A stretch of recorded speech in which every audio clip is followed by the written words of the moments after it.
ఇతరులను బాధ పెట్టేవారు ఖచ్చితంగా బాధపడతారు. దాని నుండి ఎట్టి పరిస్థితుల్లోనూ తప్పించుకోలేరు. గాలి ఎటు వీచినా సముద్రంలోని అలలు మాత్రం తీరం వైపే వస్తాయి. నీ గురించి ఎవరెన్ని చెప్పినా నువ్వేంటో తెలిసిన వాళ్ళు మాత్రం నిన్ను వదలక చివరి వరకు నీతోనే ఉంటారు. బలం తగ్గిపోయినప్పుడు సంధి చేసుకోవాలి. బలం పూర్తిగా తగ్గిపోయాక కాదు. అందం ముఖంలో ఉండదు, సహాయం చేసే మనసులో ఉంటుంది. ఎవడికంటేనో నువ్వు గొప్పగా ఉండాలి అనుకోకు. నీ గతం కంటే ఇప్పుడు బాగుంటే చాలు అనుకో. ఎందుకంటే ఆశ పుట్టినంత త్వరగా అవకాశం పుట్టదు. ఒకరు నీ ప్రక్కన ఉంటే నీ స్థాయి పెరిగే కన్నా నువ్వు ప్రక్కన ఉంటే వారి స్థాయి పెరిగే స్థాయికి నువ్వు రావాలి. అదే విజయం అంటే. గుర్తుంచుకో. కదలని బొమ్మకు కవితలు చెప్పినా, మారని మనిషికి నీతులు చెప్పినా ఒక్కటే. ఎక్కువగా పూసుకుంటే గంధం కూడా ప్రమాదమే. కొన్ని బంధాలు కూడా అటువంటివే.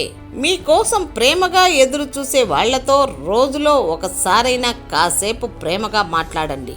వాళ్ళు చాలా సంతోషిస్తారు. ఎదురు చూసే వాళ్ళు దొరకడం అదృష్టం. గెలిచినప్పుడు చప్పట్లు కొట్టి ఆనందించేవాళ్ళు, ఓడిపోయినప్పుడు ఓదార్చేవాళ్ళు లేకపోతే ఎంత సంపాదించినా వ్యర్థమే. జీవితంలో అబద్ధాలు చెప్పేవారిని క్షమించు, కానీ అబద్ధం చెప్పి ఇదే నిజమని నమ్మించేవారిని జీవితంలో క్షమించవద్దు. ఏదైనా సరే మనది కాదు అని తెలిసాక ఎంత దూరంలో ఉంటే అంత మంచిది. అది వెలకట్టలేని బంధమైనా విలువైన వస్తువైనా మనది కాదు అని తెలిసాక ఆశపడటం అవివేకం. స్వార్థం కోసం చెప్పిన ఒక చిన్న అబద్ధం విలువైన నమ్మకాన్ని నాశనం చేసి బలమైన బంధాన్ని దూరం చేయగలదు. అన్నీ కోల్పోయినా ఆత్మవిశ్వాసాన్ని కోల్పోకూడదు. అదొక్కటి ఉంటే చాలు. మనం కోల్పోయిన వాటన్నింటినీ తిరిగి దక్కించుకోవచ్చు. ధనవంతుడు ధనవంతుడిగానే ఉండటానికి కారణం తనకు తెలిసింది మాత్రమే చేయటం. పేదవాడు పేదవాడిగానే మిగిలిపోవడానికి కారణం తనకు వచ్చింది మాత్రమే చేస్తూ పోవడం. ధనంతో చేసేది మాత్రమే సహాయం కాదు. మంచి మనసుతో చెప్పే 4 మంచి మాటలు కూడా ఎదుటి వాళ్ళ జీవితంలో వెలుగు నింపుతాయి.